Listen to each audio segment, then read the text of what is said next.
Selamat malam, ibu-ibu yang dikasihi oleh Tuhan Yesus Kristus. Mungkin kalian merasa aneh nggak ada wajahnya saya, ya. Nggak apa-apa ya, kali ini nggak usah lihat wajah ya, saya lagi nyantai soalnya. Iya, jadi saya lagi ada di Hawaii, di Pulau Kauai, lagi beristirahat. Jadi saya mengambil kesempatan ini untuk merekam bilangan pasal yang ke-10 ya. Oke. Kita tahu bahwa bangsa Israel itu berkemah di Gunung Sinai ya.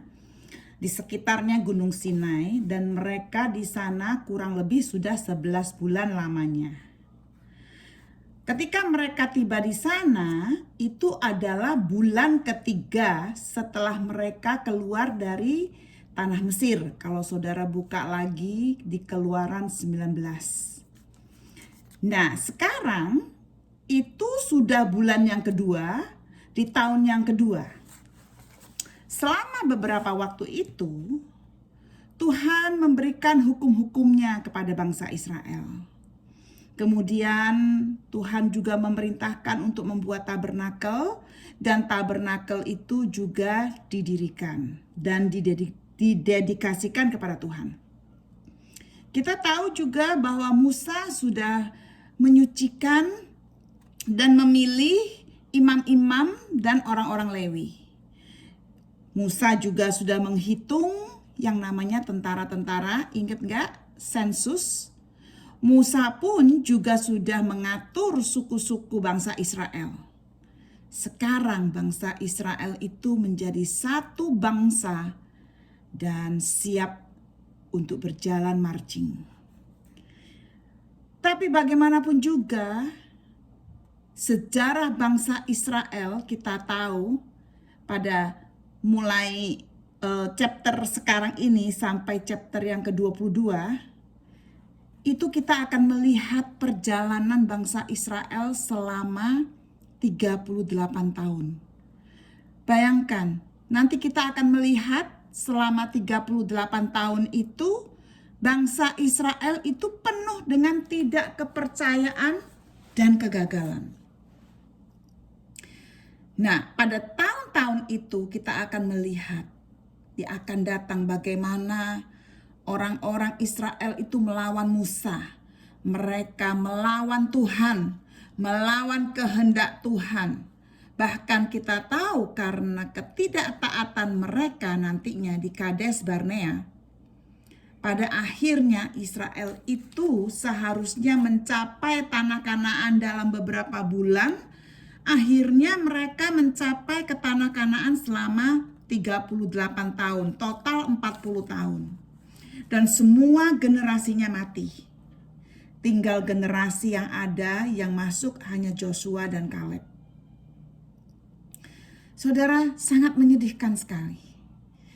Ya, sangat kontras mulai chapter yang pertama sampai chapter 10 di buku bilangan ini.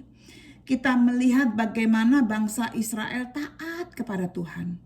Bahkan kalau kita baca di pasal 1, pasal 2, 3, 4, 5, 8 itu bangsa Israel mengatakan bahwa mereka mau taat kepada Musa. Bahkan juga ditulis orang-orang Israel itu taat kepada Tuhan seperti apa yang diperintahkan oleh Musa. Saudara, di dalam ketaatan kepada Tuhan, pada 10 chapter yang sudah kita pelajari, bangsa Israel itu tidak kekurangan suatu apapun. Tapi kita lihat nantinya, mereka masih tidak percaya kepada Tuhan. Bahkan kita melihat akhirnya mereka tidak masuk ke tanah Kanaan. Oke. Mari kita sekarang mulai masuk ke dalam bilangan 10 ayat yang pertama sampai ayatnya yang ke-10. Ya, sebentar ya, saya buka ya bilangan bilangan 10 ayat yang pertama sampai ke 10. Kita melihat ya, kita nggak usah baca lagi ya, saudara sudah baca kemarin ini ya. Trompetnya itu ada 2, oke? Dan trompet ini bukan dibuat dari tanduk ya, seperti kemarin sudah dijelaskan. Tapi trompet ini panjang dan terbuat dari perak. Dan trompet ini ditiup hanya oleh para imam dan bukan orang Lewi. Hanya para imam yang meniup trompet ini. Meskipun nanti kita lihat di 1 Tawarikh, kaum Lewi ini menjadi musician ya, para pemusik daripada bangsa Israel pada akhirnya nanti. Tapi di chapter ini hanya para imam yang meniup trompet itu, 2 trompet itu, oke? Nah, 2 trompet ini dipakai bukannya untuk worship, tetapi untuk mengkomunikasi, untuk perintah ya kepada bangsa Israel. Bukan hanya bangsa Israel dan pemimpinnya itu harus tetap membuka mata mereka dan memperhatikan pilar. Ingat, pilarnya kalau terangkat, mereka harus berjalan. Pilarnya kalau berhenti, mereka harus berhenti. Jadi mata mereka harus selalu melihat pilar itu. Oke?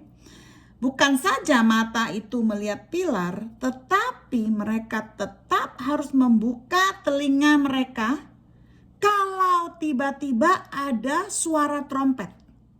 Ya, ini saya waktu belajar ini saya melihat, wow Tuhan, kita sebagai orang Kristen, anak Tuhan, mata kita harus melihat pilar. Pilar apa? Tiang awan dan tiang api. Kapan berhenti, kapan jalan.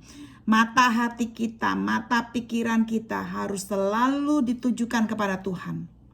Dan telinga kita harus selalu mendengar trompet. Nanti kita akan belajar trompet itu apa. Ya.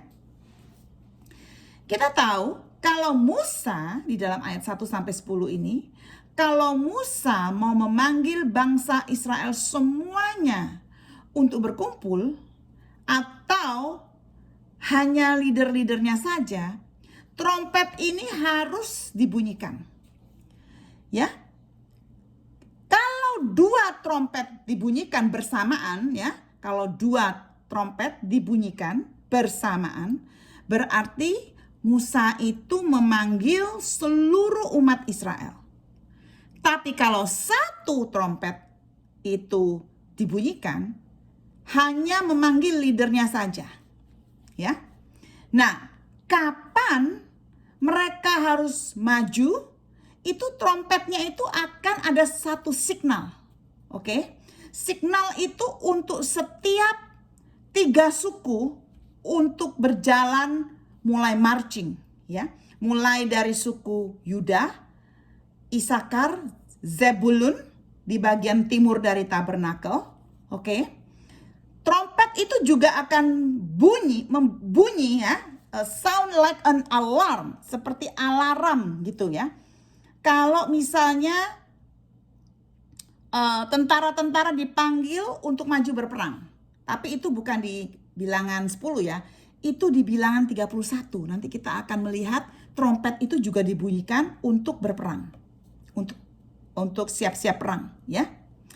Tapi di bilangan 10 ayat 9 ini kita melihat ya ayat 9 ya. Mari kita lihat baca ya ayat yang ke-9 ya.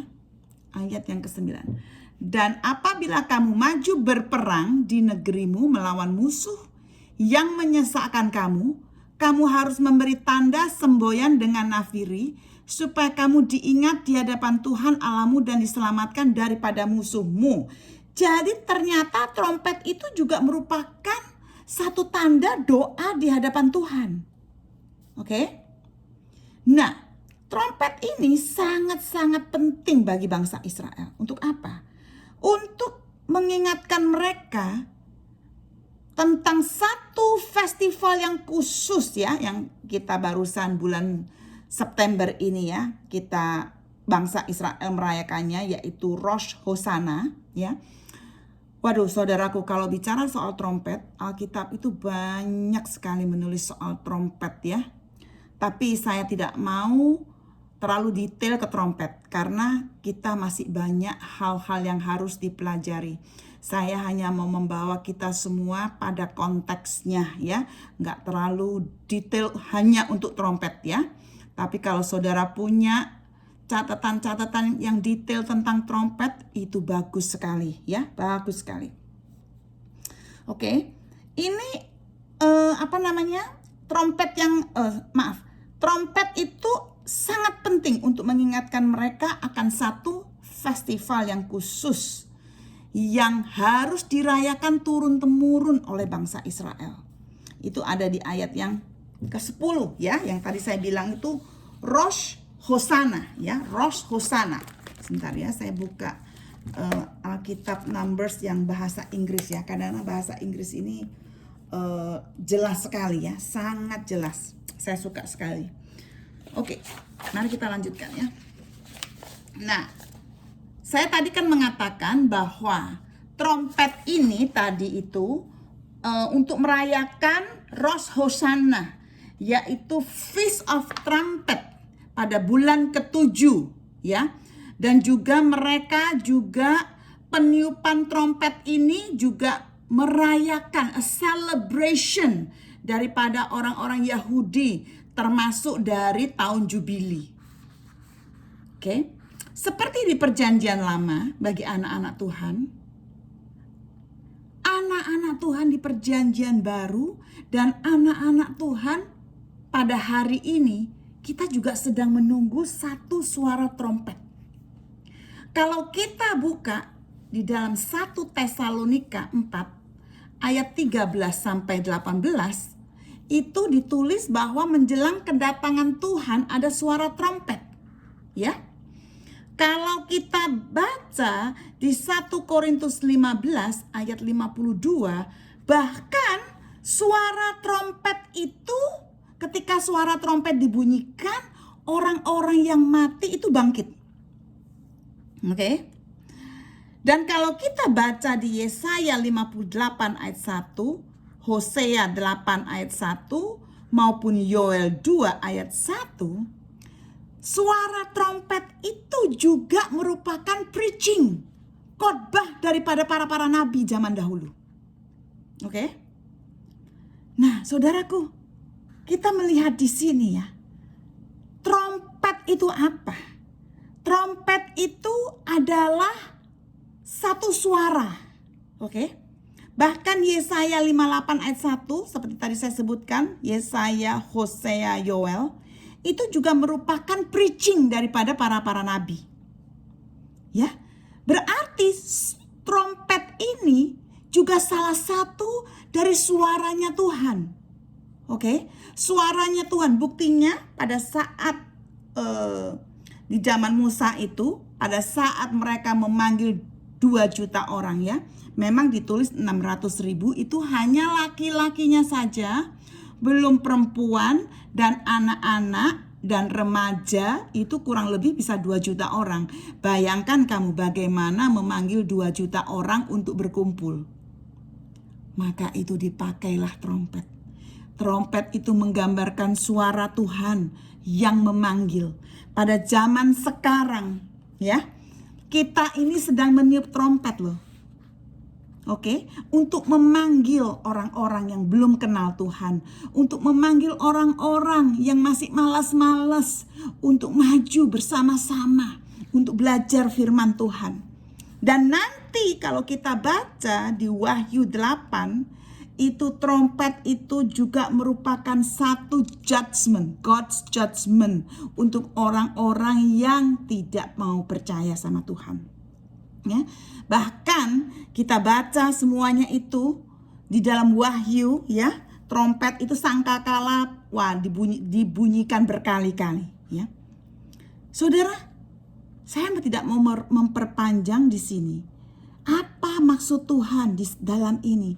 Ingat, saya kan sudah mengajar bahwa firman Tuhan itu ketika kita pelajari itu sebetulnya untuk kita. Apa yang kita pelajari, yang kita dapat untuk diri kita sendiri. Yang kedua, kita melihat Tuhan itu ada di mana di dalam ayat 1 sampai 10 ini. Pertama-tama tentang kita. Ya.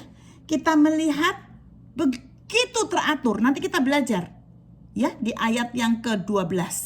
12 sampai selesai. Di chapter 10 ini. Begitu teraturnya bangsa Israel ketika mereka akan berjalan. Dan kita tahu mereka telinganya harus mendengar akan trompet itu. Dan juga matanya harus tetap melihat kepada apa? Tiang api dan tiang awan. Saudara, tidak mudah.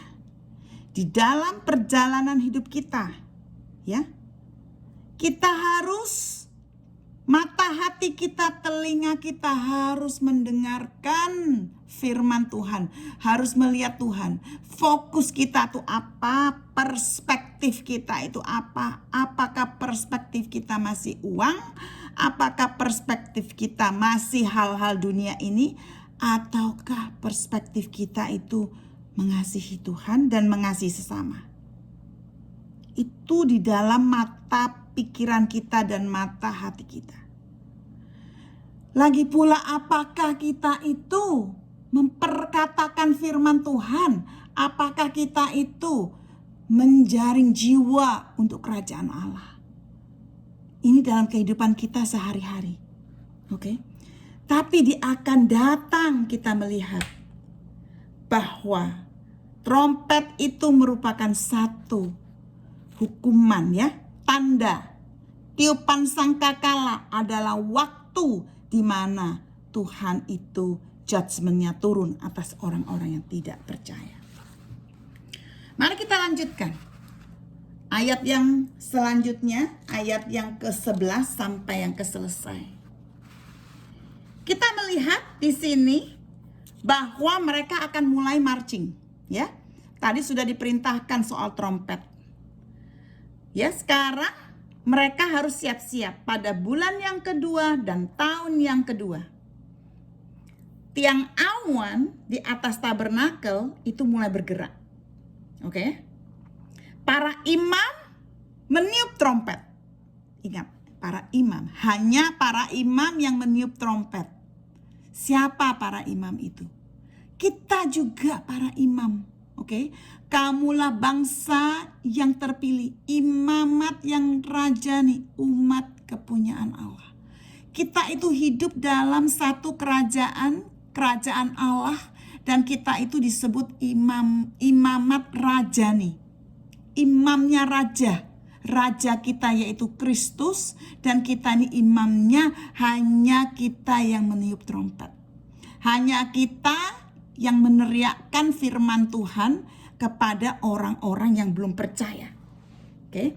Nah, pada saat imam-imam itu meniup trompet, yang namanya orang-orang Lewi mulai buka tabernakelnya dilepas, ya. Orang-orang itu sudah siap-siap untuk marching. Saudara bayangkan, mereka di situ itu sudah hampir 1 tahun. 11 bulan mereka itu berkemah di sekitar Gunung Sinai. Mereka sudah merasa comfortable, ya. Saudara, kalau sudah lama ada di satu tempat, tidak bergerak-bergerak, itu sudah mulai comfortable, sudah mulai enak. Ada zoningnya, comfort zone. Karena apa? Mereka tinggal di tempat yang sama hampir 1 tahun. Mereka tidak perlu pindah-pindah, mereka tidak perlu marching. Nah, sekarang waktu mereka mulai disuruh marching, wow, saya bayangkan, ya, saya ada pasti orang yang bersungut-sungut, oke? Pasti. Sebab apa? Kemenangan Tuhan atas orang Mesir itu masih fresh di bayangan mereka loh. 11 bulan itu nggak lama loh, masih fresh, ya. Setiap pagi waktu mereka itu mengumpulkan mana, mereka selalu diingatkan oleh kebaikan Tuhan. Tapi satu hal yang harus diketahui, bahwa tanah perjanjian mereka bukanlah Gunung Sinai, tetapi tanah Kanaan, the promised land, ya. Mereka punya inheritance is not Mount Sinai, but the promised land. Tanah yang penuh dengan susu dan madu. Tanah yang sudah dijanjikan Tuhan kepada bangsanya, orang pilihannya. Sekarang sudah waktunya buat mereka untuk apa? Untuk bergerak, untuk pindah. Karena apa? Karena mereka harus berjalan menuju tanah perjanjian. Nah, satu hal yang kita perlu perhatikan. Kalau kita terlalu enak diam di satu tempat, kita tidak akan mengalami perubahan. Kita tidak akan mengalami pertumbuhan. Kita tidak akan mengalami satu challenge. Kalau tidak mengalami challenge, tidak ada perubahan, tidak ada pertumbuhan. Ingat, kalau saudara sudah mulai comfort, sudah mulai enak, hati-hati. Karena apa? Karena karakter kita itu tidak bertumbuh. Kerohanian kita tidak bertumbuh. Kita perlu satu challenge. Kita perlu untuk apa? Untuk pertumbuhan. Tahukah saudara bahwa di dalam kehidupan kita, kalau kita sebagai anak Tuhan, kita itu perlu satu challenge, saudaraku, ya. Ada dua hal yang kita perlu perhatikan.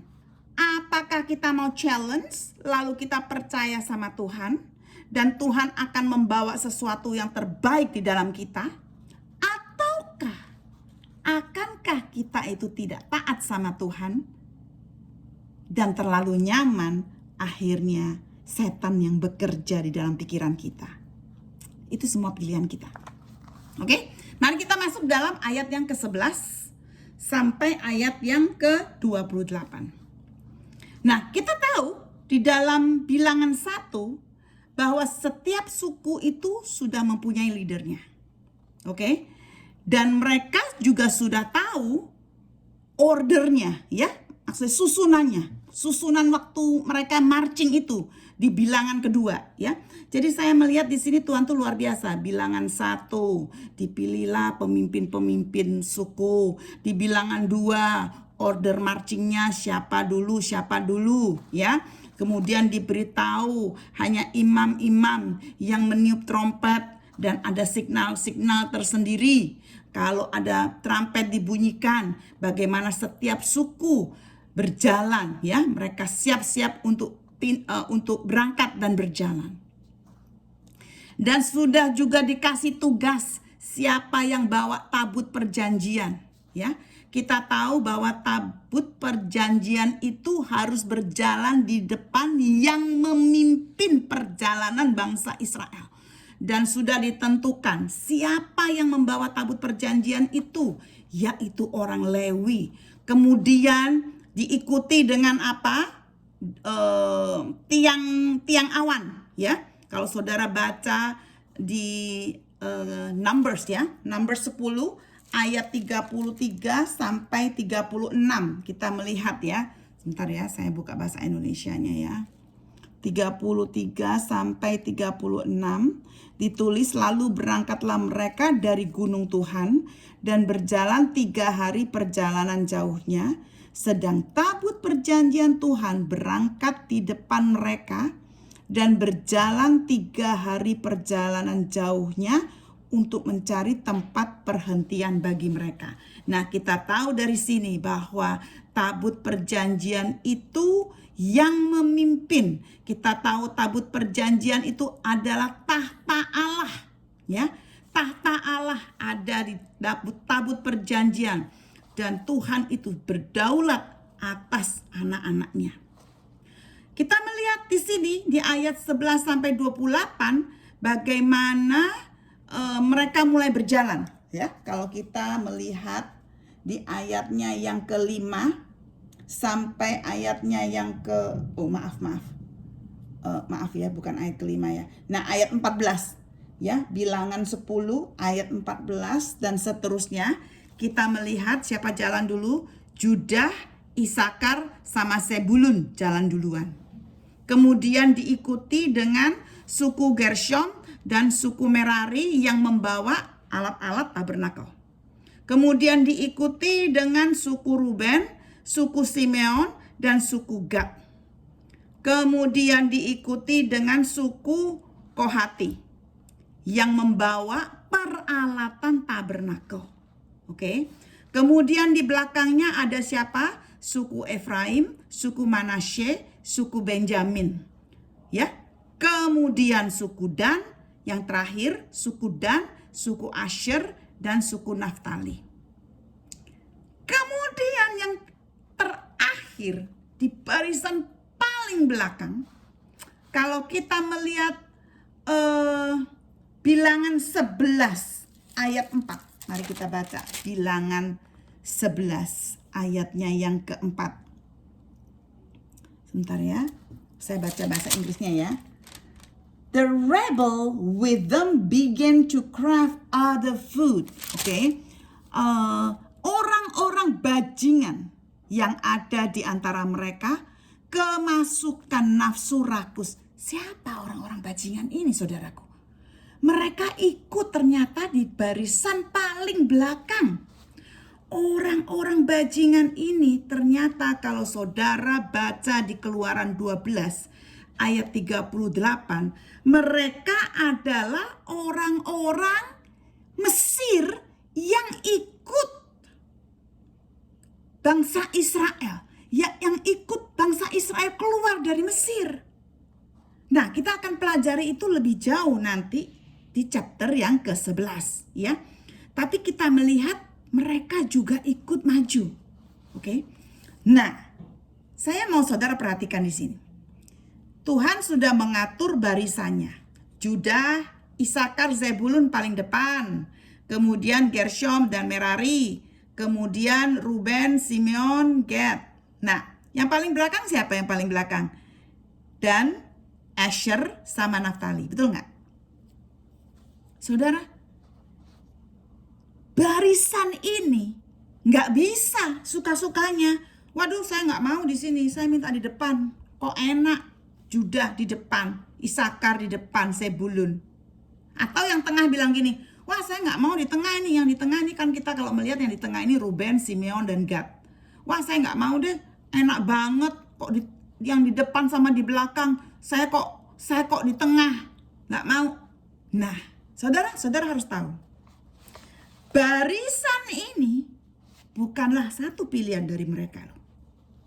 Ini adalah obligasi mereka untuk taat sama Tuhan. Karena apa?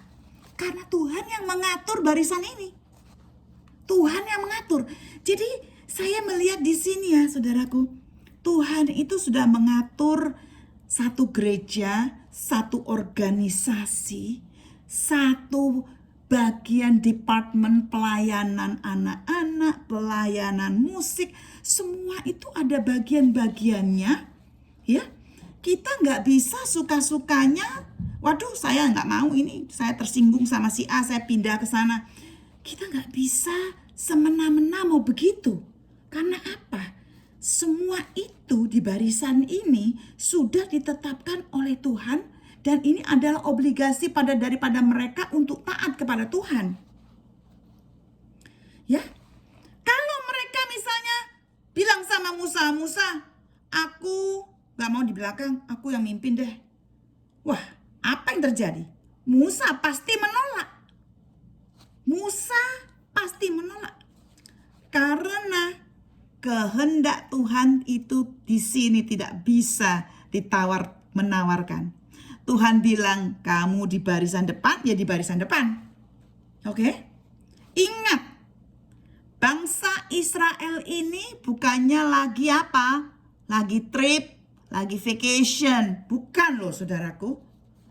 Mereka bukannya lagi jalan-jalan, lihat-lihat kanan, lihat-lihat pemandangan kiri.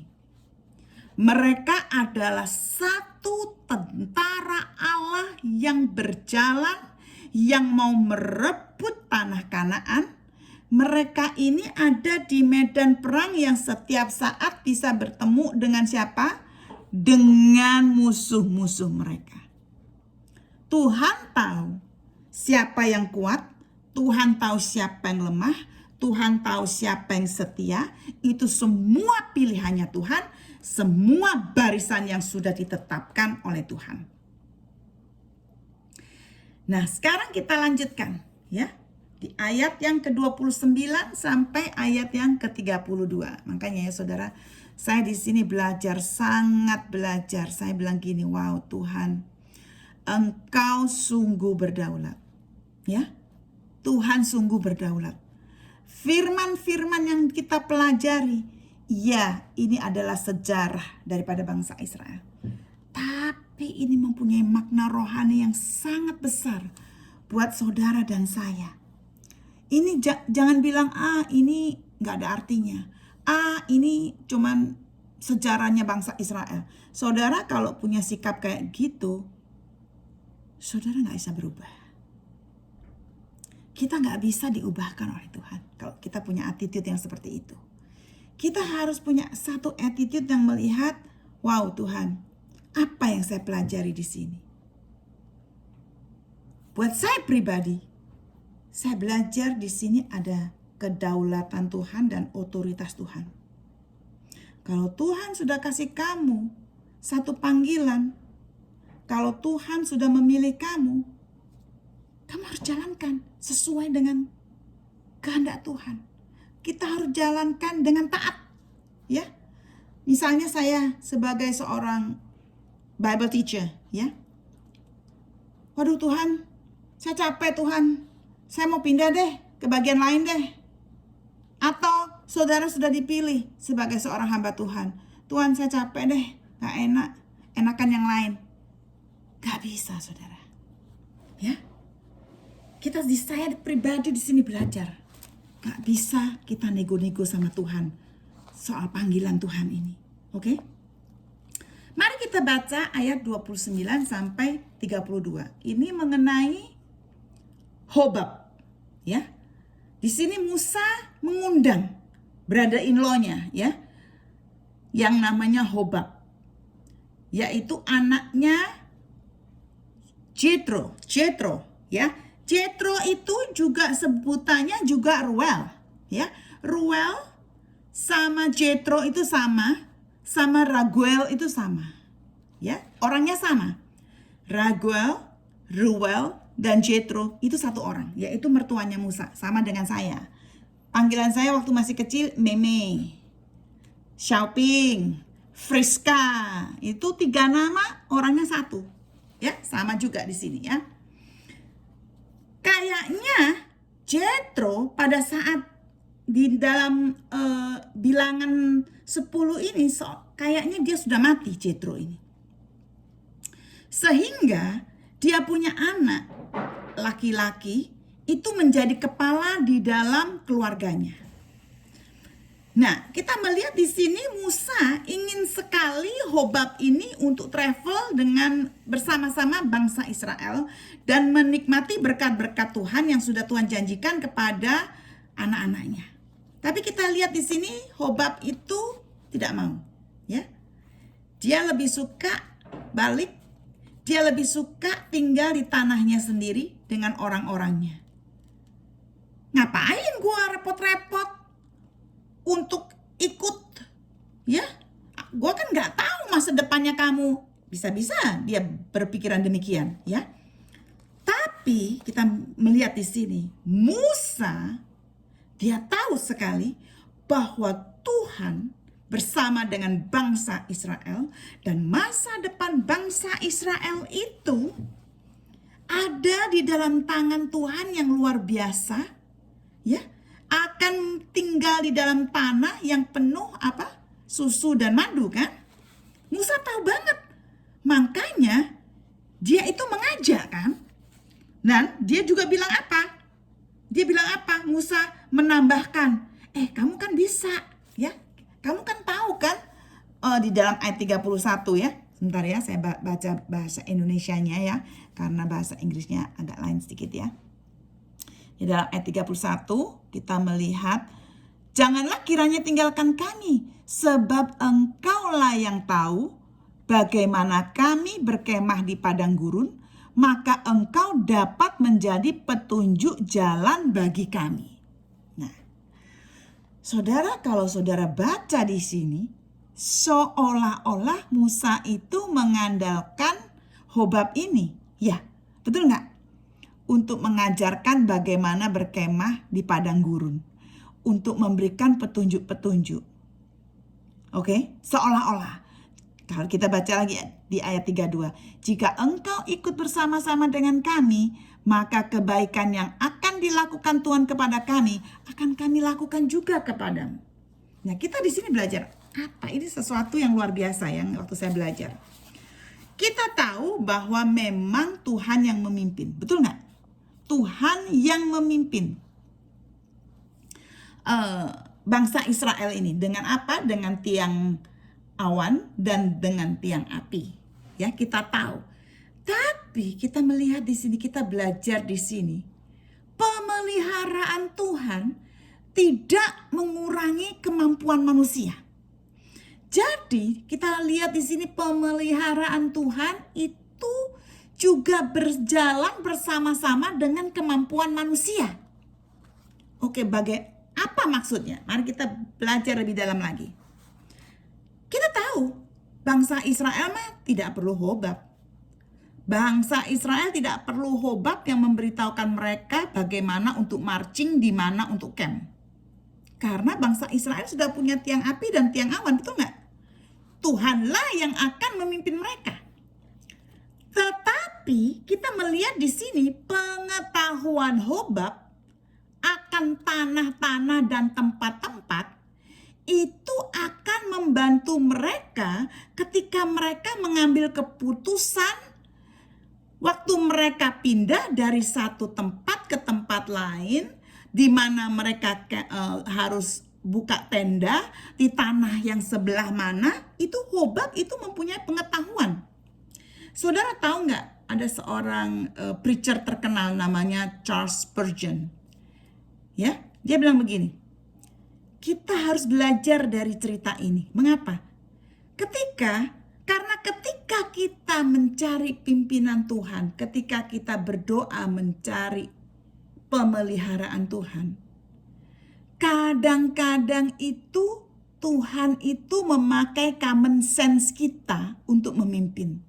Kadang-kadang Tuhan itu memakai pimpinan hati kita untuk menunjukkan jalan-jalannya.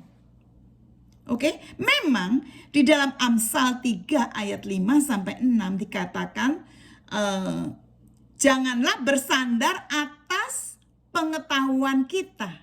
Betul nggak? Tetapi jangan juga kita mengabaikannya. Kenapa? Tuhan mau kita bertindak juga dengan kita punya kepandaian, dengan otak kita. Dan Tuhan juga mau kita itu percaya sama Dia. Jadi percayanya kita kepada Tuhan itu bukan percaya buta. Oke? Bukan percaya buta tanpa pengetahuan. Tidak. Sama dengan ketika kita belajar Alkitab. Ya, bukannya kita cuma bilang Yesus Tuhan itu aja. Kita perlu mengetahui. Kita perlu membaca Alkitab, punya satu knowledge. Bagaimana karakter Tuhan, bagaimana sifat Tuhan, kita harus terapkan di dalam kehidupan kita dengan pengalaman kita, dengan juga bersandar kepada kehendak Tuhan. Jadi itu semuanya digabung jadi satu. Oke? Digabung jadi satu. Bersandar kepada Tuhan dan juga Tuhan memakai kepandaian kita. Nah, sekarang kalau Tuhan gak memakai kepandaian kita, bagaimana ada pesawat terbang, bagaimana ada komputer. Kalau nggak ada komputer, nggak ada Zoom seperti hari ini. Jadi semua itu Tuhan itu bekerja bersama-sama. Pemeliharaan Tuhan berjalan bersama-sama dengan kemampuan manusia. Ini yang luar biasa, ini yang kita harus pelajari di sini. Bahwa kita berjalan bersama Tuhan menuju promised land kita di mana? Promised land kita. Promised land kita itu kan di mana? Di surga kan? Kita berjalan bersama Tuhan bukannya buta, tapi mata kita melihat. Mata kita aware sama Tuhan. Telinga kita juga dibuka. Dengar trompet, dengar firman Tuhan. Dengar suara Tuhan. Oke? Jadi, kita melihat di sini apa yang dilakukan oleh Musa. Dia mengundang orang lain, dia mengundang Hobab ya. Sebentar, Hobab.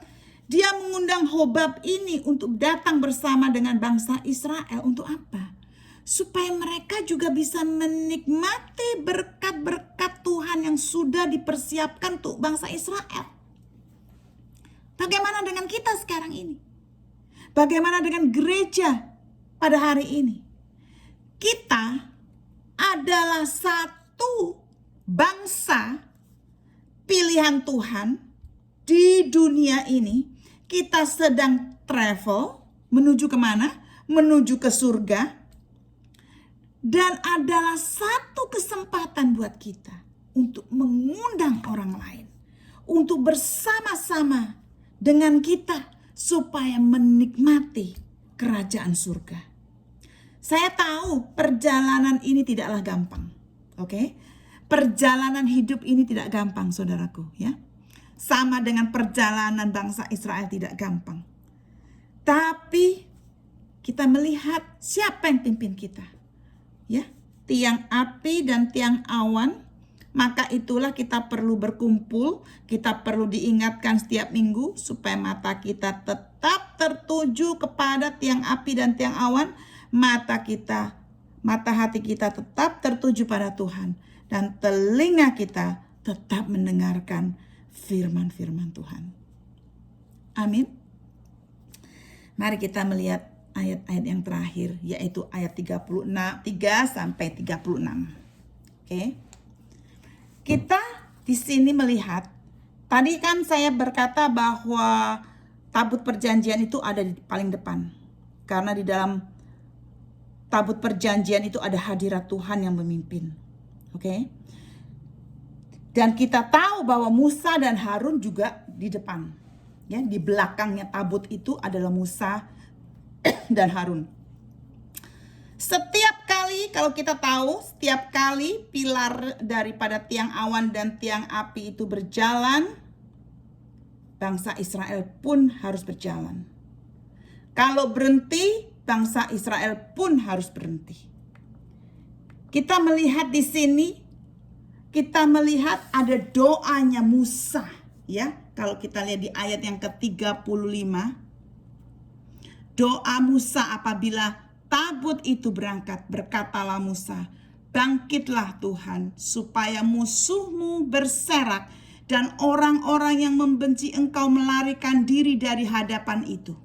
Dan apabila tabut itu berhenti, berkatalah ia, kembalilah Tuhan kepada umat Israel yang beribu-ribu laksa ini. Dengan kata lain, di sini saya melihat Musa memuliakan Tuhan. Ketika berangkat, Musa berdoa. Ketika berhenti, dia juga berkata-kata. Ya, kita tidak tahu berapa kali bangsa Israel itu berhenti, berapa kali bangsa Israel itu berjalan. Kita tidak tahu berapa stopan yang mereka harus stop. Tapi kita melihat di sini setiap bangsa Israel berangkat maupun berhenti, Musa berkata-kata kepada Tuhan. Luar biasa. Karena apa? Dia ingin bangsa Israel mengetahui bahwa Tuhan, bukan dia, bukan Musa, bahwa Tuhan yang memimpin bangsa ini. Bahwa bangsa ini adalah satu tentara, satu kumpulan tentara yang mengandalkan Tuhan untuk setiap kemenangan. Ya, kalau kita melihat gereja, setiap kali kalau kita pergi ke gereja, Sebelum saudara pulang dari gereja kan pasti ada berkat-berkat dari hamba Tuhan, ya. Kadang-kadang berkatnya perkataannya sama terus, ya. Di situ juga mengingatkan, ya, bahwa jangan lupa kamu keluar dari gedung ini, gedung gereja, Tuhan itu menyertai kamu. Di sini kita belajar apa? Musa itu taruh Tuhan dulu di depan bangsa Israel, bukan dia. Saudara, saya kagum sama Musa. Karena apa? Sebetulnya sebagai seorang pemimpin yang besar seperti ini, yang punya jemaat 2 juta, ya. Anggap aja dia itu punya jemaat 2 juta. Sebetulnya sangat mudah sekali untuk berbangga, sangat mudah sekali untuk mencuri kemuliaan Allah. Berapa banyak dari pemimpin-pemimpin yang mengajarkan, yang punya karisma, sehingga jemaatnya itu banyak yang kagum sama dia, instead of loving the Lord our God. Seorang pemimpin itu harusnya membawa jemaatnya itu kepada Kristus, bukan kepada dirinya sendiri. Seorang pemimpin harus bisa bahwa kalau tidak ada dia, gerejanya tetap jalan. Kalau tidak ada dia, persekutuannya tetap jalan. Karena apa? Karena jemaat itu diajar untuk mengandalkan Kristus, untuk melihat Kristus, untuk bergantung pada Kristus. Bukan bergantung pada pemimpin. Di sini saya belajar dari Musa. Luar biasa saudaraku, Musa. Ya, ini banyak hal yang saya pelajari hari ini di dalam Bilangan 10 ini. Kita melihat karakter Tuhan. Tuhan memang luar biasa, Tuhan berdaulat, Tuhan yang memelihara dan memimpin. Tapi dia juga memakai Musa, dan dia juga memakai Hobab. Dan saudara tahu nggak, kalau saudara mengikuti ceritanya Hobab ini, dia akhirnya memang ikut, ya. Saya tadi ada catat di pasal yang mana ya? Di buku yang lain. Aduh, mana ya catatan saya ini? Kok hilang catatan? Tadi saya di pesawat terbang lagi nyatet. Ada ayatnya yang menunjukkan bahwa Hobab itu pada akhirnya dia ikut, ya. Dia ikut, dan akhirnya keturunannya juga membantu bangsa Israel untuk berperang. Oke, dia nggak ikut, dia ikut, ya. Jadi saya belajar juga di dalam pemeliharaan Tuhan itu, Tuhan juga membutuhkan orang-orangnya, ya, kepandaiannya, kemampuannya. Di sini Tuhan tuh luar biasa. Dia bisa, saudara, melakukan segalanya. Dia bisa. Dia adalah Allah yang tidak bergantung kepada siapapun. Dia I am who I am. Artinya Tuhan itu self-existence. Tidak bergantung dan tidak berdiri di atas apapun. Dia sanggup. Tapi di sini dia menunjukkan bahwa dia tuh mau punya fellowship dengan kita. Dia mau punya partnership dengan kita. Oke? Pemeliharaan Tuhan itu tidak mengurangi kemampuan manusia. Di sini kita belajar. Dan saya juga belajar dari Musa. Bagaimana membawa bangsa Israel itu. Menunjukkan bahwa Tuhan itu yang didahulukan. Tuhan yang perlu dimuliakan. Amin saudaraku. Mari kita berdoa. Bapa yang baik, terima kasih Tuhan. Terima kasih. Ajar kami Tuhan, mata kami untuk melihat tiang api dan tiang awan. Mata pikiran kami, mata rohani kami, perspektif kami, hati kami, motivasi kami, biarlah ditujukan pada Engkau Tuhan. Dan juga Tuhan, biarlah telinga kami juga mendengarkan firman-Mu, mendengarkan kabar baik. Biarlah mulut kami menjadi trompet yang baik Tuhan, trompet yang nyaring, yang menyuarakan firman-firman-Mu. Biarlah kami seperti Musa juga membawa orang lain di dalam perjalanan kami menuju ke surga. Kami boleh membawa orang lain Tuhan. Bapa, ajar kami juga Bapa, supaya membawa orang-orang kepada Kristus, bukan membawa orang-orang untuk mengikut kami, tapi mengikut Kristus Tuhan. Terima kasih Tuhan untuk firman-Mu yang begitu kaya Tuhan. Kami berhenti sampai di sini, tapi kami percaya Engkau yang akan mengajar setiap dari kami. Terima kasih Tuhan. Di dalam nama Yesus kami berdoa dan mengucap syukur. Haleluya. Amin. Ibu-ibu, besok saya akan lanjutkan merekam bilangan 11 ya. Bilangan 11. Oke, Tuhan berkati. Shalom.